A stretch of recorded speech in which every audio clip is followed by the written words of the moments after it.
Did you tell me the truth? No, probably not. I'd rather hear your theories.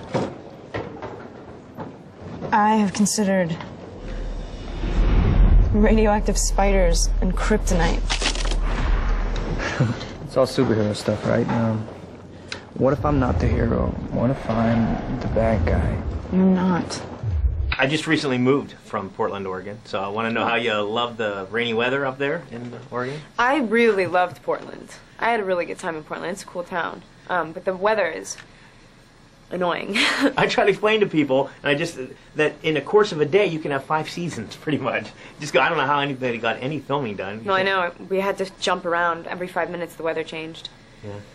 Now you did. I would imagine if you were afraid of heights, you'd have a little bit of problem with this role, because especially like working in the trees. Was that a little different? Yeah, yeah. I mean, we were on a platform, and we were also like on a cliff, which gave the illusion of being in a tree, like really like up at the top of the tree, even though we weren't. And there was like a couple days of being on a harness attached to Rob. It was really cool that we didn't have to be on a green screen. I mean, most of this, you read the script and you're like, oh, okay, effects movie, green screen movie, but we didn't have the money to do that. We really pulled it off in person, so. Yeah, but the wire work, though, I mean, is exhausting? I've always heard people say how tiring it is just hanging around. It really is. Yeah? Yeah. Pressure points, armpits, start to kill. After a while. And the other thing, too, is I was just telling Rochelle and Eddie about this. They were talking about, you're filming a lot in the woods. I asked, did anybody check you for ticks? Because I know. Oh, God. I hate ticks. I can't.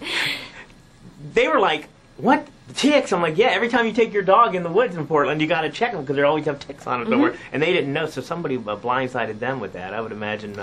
Yeah, actors are very sheltered. You don't want to freak out the actors because they'll have nervous breakdowns and ruin your whole day of shooting because we're really fragile creatures. So. I kept thinking of that, too, because there's scenes where you're lying in the woods or you're in the woods, standing in the woods. When I see that, I cringe because that's all I think about when I'm in there. And so yeah, because of spiders and ticks and blood-sucking creatures. Now, we know that, I guess we could say that Edward's character is a tortured soul, but was Bella a tortured soul as well, you think? No, not at all. She's, in the beginning of the movie, as much as everybody says, oh, she's an outsider and she doesn't really know how she fits in, she is perfectly fine with that, and she just really is, like, fine with being solitary. She's not, like, searching for something in the beginning of the movie. It's a skewed balance. I mean, she helps him. He doesn't really help her. Okay. You know, she has the greatest entrance, too, to Edward, too, walking in front of the fan with the hair blowing. Yeah. I thought that was really funny, but I was not aware of Twilight. Never heard about it. But once you find out about Twilight, it's freaking everywhere. I know. The second I signed on to do the movie and I went back to LA from Pittsburgh, I was doing another movie when I auditioned for it. Catherine came to Pittsburgh and we like worked for 4 hours in this room.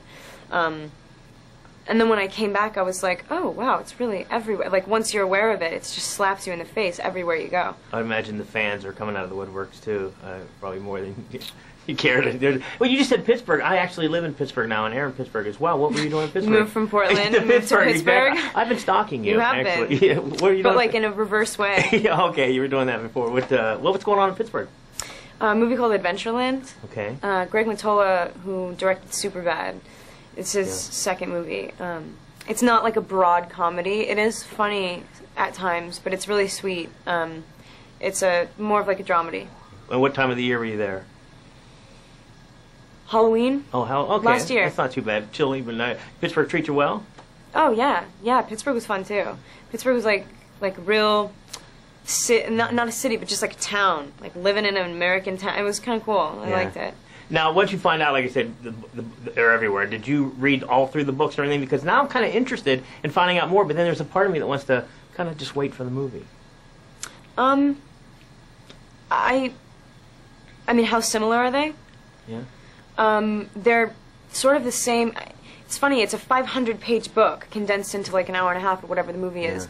But there's nothing from the book, and I care about the book just as much as the rabid fans, that I feel like we didn't get to experience that, and I'm really disappointed. It really is like all of the iconic scenes are in the movie, and the essence and the feeling is really, I mean, I think there.